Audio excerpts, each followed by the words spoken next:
আসসালামু আলাইকুম viewers, welcome back to my channel love of sweety. আজকে আপনাদের সাথে শেয়ার করতে চলেছি আমের একটি চমৎকার ডেজার্ট রেসিপি। দর্শক চলুন রেসিপিটি দেখে নেই। এর জন্য আমি নিয়ে নিচ্ছি 4টা আম, এগুলো কেটে নিয়েছি। তারপর এটাতে সামান্য পরিমাণ পানি দিয়ে ব্লেন্ড করে নিচ্ছি। যখন ব্লেন্ড করা হয়ে গেছে তখন এটা একটা প্যানে নিয়ে নিচ্ছি। এখনও আমি চুলাটা জ্বালিয়ে দেইনি। এটা দেবার পর এর মধ্যে দিয়ে দিচ্ছি 1 কাপ পরিমাণ চিনি। তারপর দিয়ে দিচ্ছি 1 চিমটি পরিমাণ লবণ। এরপর দিয়ে দিচ্ছি 1 টেবিল চামচ পরিমাণ আগার আগার পাউডার।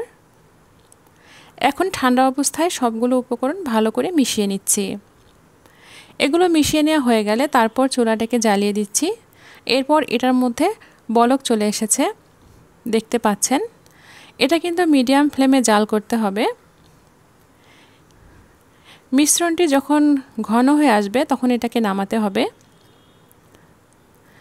দর্শক দেখতে পাচ্ছেন ঠিক এরকম একটা ঘনত্বে আমি এটাকে নামিয়ে নিচ্ছি।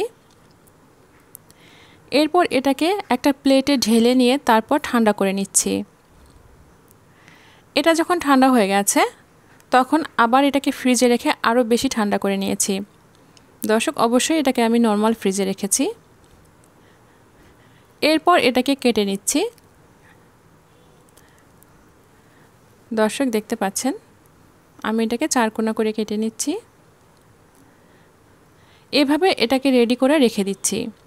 এরপর চুলায় আরেকটি প্যান বসিয়ে দিয়েছি। এর মধ্যে দিয়ে দিচ্ছি সাবুদানা। এখানে সাবুদানাগুলোকে আমি সেদ্ধ করে নিচ্ছি। দর্শক এখানে 1 কাপ পরিমাণ সাবুদানা নিয়েছি। এটা যখন সেদ্ধ হয়ে আসে তখন কিন্তু এর সাদা ভাবটা চলে যায়।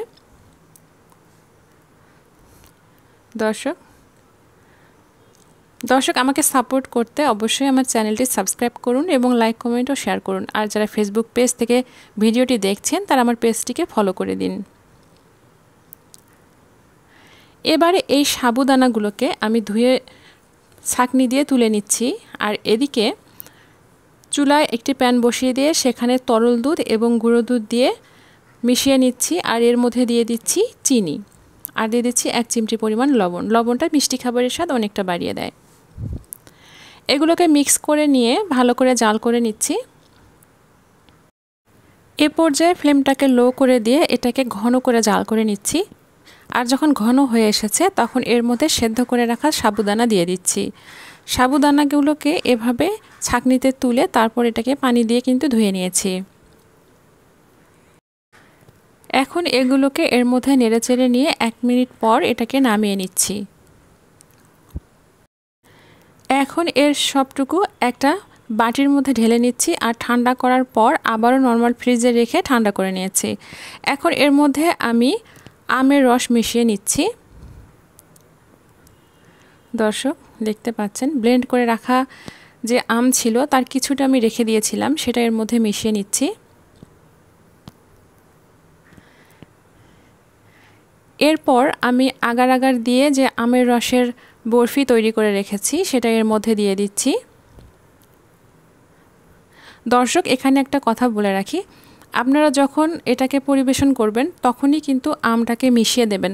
আর যদি পরিবেশন করতে সময় লেগে যায় তাহলে এটাকে আলাদাই রেখে দেবেন, না হলে আমের যে টকটুকু আছে সেটা কিন্তু এই সাবুদানা বা দুধের যে ডেজার্টটা তৈরি করে রেখেছি সেটাকে নষ্ট করে দেবে। দর্শক এই ডেজার্টটি কিন্তু রেডি হয়ে গেছে। এখন এটাকে পরিবেশনের জন্য ঢেলে নিচ্ছি।